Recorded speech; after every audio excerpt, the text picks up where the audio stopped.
Hi hello friends, ನಮಸ್ಕಾರ. Alia embroidery and ಫ್ಯಾಷನ್ಸ್ಗೆ ಸ್ವಾಗತ ಸುಸ್ವಾಗತ.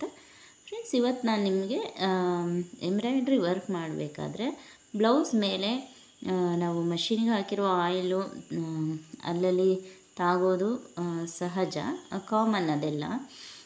ಅದನ್ನು ನಾವು ಯಾವ ರೀತಿ ತೆಗಿಬೇಕು ಅನ್ನೋದನ್ನು ಹೇಳ್ಕೊಡ್ತೀನಿ. ನಾವು ವರ್ಕ್ ಮಾಡಬೇಕಾದ್ರೆ ನಾವೇನು ಆಯಿಲ್ ಮಾಡಿರ್ತೀವಿ ಮಷಿನಿಗೆ, ಅದು ಏನಾಗುತ್ತೆ, ಸಮ್ಟೈಮ್ಸ್ ಬ್ಲೌಸ್ ಪೀಸ್ ಮೆಷಿನಿಗೆ ತಾಗಿ ಅಲ್ಲಲ್ಲಿ ಆಯಿಲ್ ಹತ್ಕೊಳ್ಳೋ ಚಾನ್ಸಸ್ ಇರುತ್ತೆ. ಅದನ್ನು ನಾವು ಏನು ಮಾಡ್ಬೋದು ಅಂತ ನಾನು ಹೇಳ್ತೀನಿ.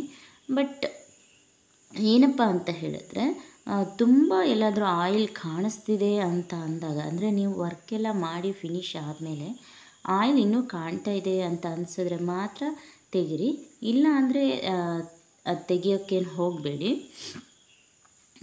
ಯಾಕೆ ಅಂತ ಹೇಳಿದ್ರೆ, ಸಿಲ್ಕ್ ಸ್ಯಾರಿಗಳ ಮೇಲೆ ಸ್ವಲ್ಪ ಕಲೆಗಳಾದರೂ ಅದು ಹಾಗೆ ಕಾಣಿಸುತ್ತೆ. ಹಾಗಾಗಿ ಇಲ್ಲ ತುಂಬ ಆಯಿಲ್ ಕಾಣಿಸ್ತಾ ಇದೆ ಅಂತ ಏನಾದರೂ ಇದ್ದರೆ ಅಂಥ ಟೈಮ್ನಲ್ಲಿ ನೀವು ಈ ರೀತಿ ಟ್ರಿಕ್ಸ್ನ ಫಾಲೋ ಮಾಡ್ಬೋದು. ಇಲ್ಲಿ ನೋಡಿ, ಇದು ತಿನ್ನರ್, ನಿಮಗೆಲ್ಲ ಗೊತ್ತೇ ಇರುತ್ತೆ. ಈ ಪೇಂಟ್ ಅಂಗಡಿಗಳಲ್ಲೆಲ್ಲ ಸಿಗುತ್ತೆ ತಿನ್ನರ್. ಇದನ್ನು ನಾವು ಯೂಸ್ ಮಾಡಿಬಿಟ್ಟು ಆ ಕಲೆನ ತೆಗಿಬೋದು. ಯಾವ ರೀತಿಯಪ್ಪ ಅಂತ ಹೇಳಿದ್ರೆ, ಈ ಕಾಟನ್ ಬರುತ್ತಲ್ಲ, ಕಾಟನ್ ಅದನ್ನು ಸ್ವಲ್ಪ ತಗೊಂಡು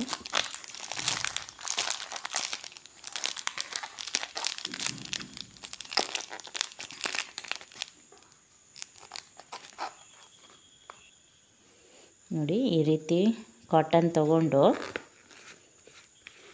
ಲೈಟಾಗಿ ಇದು ಮಾಡ್ಕೊಬೇಕು. ಅಂದರೆ ಲೈಟಾಗಿ ತೊಗೋಬೇಕು, ಸ್ವಲ್ಪ ತಿನ್ನರು.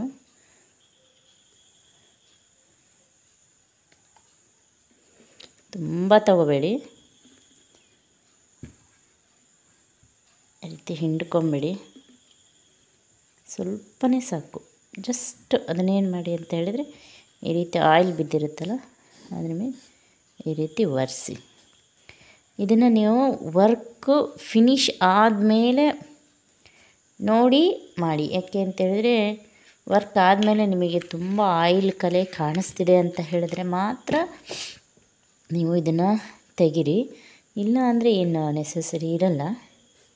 ಈ ರೀತಿ ಜಸ್ಟ್ ಒಂದು ಹೀಗೆ ಒರೆಸಿದ್ರೆ ಸಾಕು. ಎಲ್ಲೆಲ್ಲಿ ಬಿದ್ದಿರುತ್ತೆ ಅಲ್ಲಿ ಹಿಂಗೆ ಜಸ್ಟ್ ಹಿಂಗೆ ಮಾಡಿ ಅದನ್ನು ಸ್ವಲ್ಪ ಹೊತ್ತು ಹಾಗೆ ಡ್ರೈ ಆಗೋಕ್ಕೆ ಬಿಟ್ಟರೆ ಅದು ಆಯಿಲ್ ಕಲೆ ಹೋಗಿರುತ್ತೆ.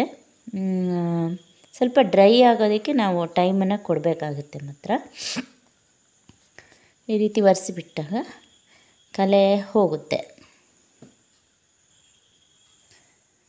ನೀವು ಯಾವುದೇ ಕಾರಣಕ್ಕೂ ನೀರಲ್ಲಿ ವಾಶ್ ಮಾಡೋದು ಆ ಥರ ಏನೂ ಮಾಡೋಕ್ಕೆ ಹೋಗಬೇಡಿ. ಸ್ವಲ್ಪ ಹೊತ್ತು ಅದನ್ನು ಹಾಗೆ ಬಿಟ್ಟರೆ ಅಲ್ಲೇ ಡ್ರೈ ಆಗುತ್ತೆ, ಕಲೆ ಏನೂ ಕಾಣಿಸಲ್ಲ. ಅಗತ್ಯ ಇದ್ದರೆ ಮಾತ್ರ ಮಾಡಿ, ಇಲ್ಲಾಂದರೆ ಏನು ಮಾಡೋಕ್ಕೆ ಹೋಗಬೇಡಿ. ನಾವು ಆದಷ್ಟು ಈ ರೀತಿ ಆಯಿಲ್ ಕಲೆ ಅದೆಲ್ಲ ಆಗದೇ ಇರೋ ಹಾಗೆ ನೋಡ್ಕೋಬೇಕು. ಅಂದರೆ ನಾವು ವರ್ಕ್ ಸ್ಟಾರ್ಟ್ ಮಾಡೋಕ್ಕಿಂತ ಮುಂಚೆ ಮಷೀನ್ನ ನೀಟಾಗಿ ಒರೆಸ್ಕೊಂಡು ಕೆಲಸ ಶುರು ಮಾಡಿದ್ರೇ ಒಳ್ಳೆಯದು. ಇಲ್ಲ ಅಂತ ಅಂದರೆ ಈ ರೀತಿ ಆಯಿಲ್ ಕಲೆ ಆಗೋ ಚಾನ್ಸಸ್ ಇರುತ್ತೆ. ಈ ವಿಡಿಯೋ ಇಷ್ಟ ಆಗಿದೆ ಅಂದ್ಕೊಳ್ತೀನಿ. ಈ ವಿಡಿಯೋ ಇಷ್ಟ ಆದರೆ ದಯವಿಟ್ಟು ಒಂದು ಲೈಕ್ ಮಾಡಿ, ಹಾಗೆಯೇ ಹೆಚ್ಚು ಹೆಚ್ಚು ಸಬ್ಸ್ಕ್ರೈಬ್ ಮಾಡಿಕೊಡಿ. ನನ್ನ ಚಾನಲ್ಗೆ ಸಪೋರ್ಟ್ ಮಾಡಿ. Thank you so much.